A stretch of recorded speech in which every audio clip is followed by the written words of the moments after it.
Let's say that you just bought a new camera and you don't know anything about it and how it works.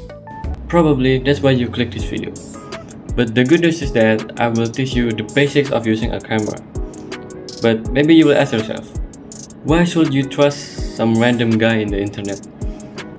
Well, you really shouldn't trust anybody in the internet, but I've used cameras a couple times in my life before and I'll teach you with my personal experience. So stick around, maybe you'll learn a thing or two. So cameras come with various of shapes and sizes. Some are big, some are small, have fixed lenses, and some have unlimited lenses.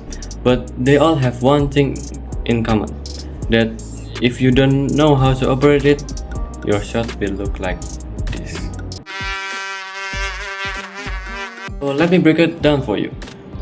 These are the fundamentals that you need to know in order to use a camera properly. Before we begin, we need to change one thing. That's right, shoot on manual mode. Maybe it will be confusing for you, but to fully understand the camera, you need to be in full control. And plus, you'll get compliments for shooting in manual mode. So, today's lesson is going over white balance, aperture, shutter speed, and ISO. Starting with white balance. So this will control your tone in the image. It does so by measuring it in the Kelvin measure, which in this diagram here. It goes from 1000 Kelvin to 10,000 Kelvin, going from warmer to cooler tones.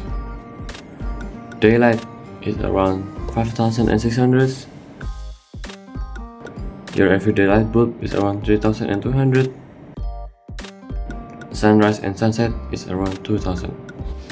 And it's important to note that white balance sets a natural tone so that there's no color cast. And let's try to set our white balance to a higher Kelvin temperature. It will make everything cooler and blue. But let's try to lower the Kelvin temperature.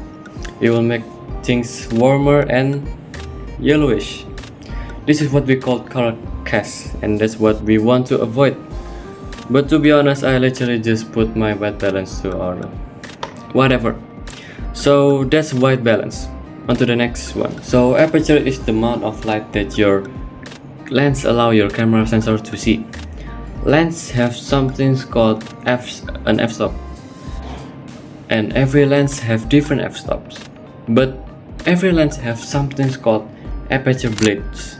The way it works is when you set your aperture in your lens, the blades will come closer together or more open together. A lower number in f-stop will allow more light into your sensor. As you can see right here, the aperture blades are wide open. And a higher number in f-stop will allow less light into your sensor. As you can see as well, the aperture blades are more closed. And a higher number in f-stops will make our image darker, but it also increases our plane of focus. Let me explain. Look at this picture. So at f5, the plane of focus is very shallow. You can see my dog is in focus, but the cactus in the back is super out of focus, and the panda as well. And if we shift focus to the cactus, the dog and the panda is super out of focus. And we can shift focus to the panda in the back, but now the dog and the cactus is super out of focus. And at f22, pretty much everything is in focus. And that's aperture. Let's get to shutter speed. So shutter speed is basically how fast your shutter opening and closing, and allowing lights to get to your sensor. But things to note with shutter speed is that it determines how much motion blur in your image. A shutter speed 1/50 is determined to be the most natural motion blur that our eye sees. But if you want to freeze a motion, you set at a higher shutter speed, like 1/1000. That will ensure that there's less motion blur depending how fast your object is moving. Sport photography will use a higher shutter speed to capture a fast moving object, like photos that you see online in a football match. They all use high shutter speed so that they can capture fast moving player. And a slower shutter speed is generally used for astrophotography or light painting or light trails. We're almost done. Next up we have ISO. It's basically your sensor's sensitivity to light. So look at this picture. Our shutter speed is at 1/50, our aperture is at f4.5, and our ISO is at 1600. And yeah, it's too dark and underexposed.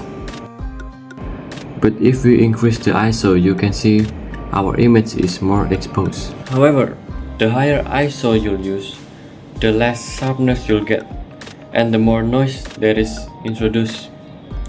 So you want to keep your ISO low as possible, and most of the time that is the last thing that I touch. So that's all for me. I hope you'll understand with my short explanation. Don't forget to comment if you have questions, and don't forget to follow my Instagram. Thanks.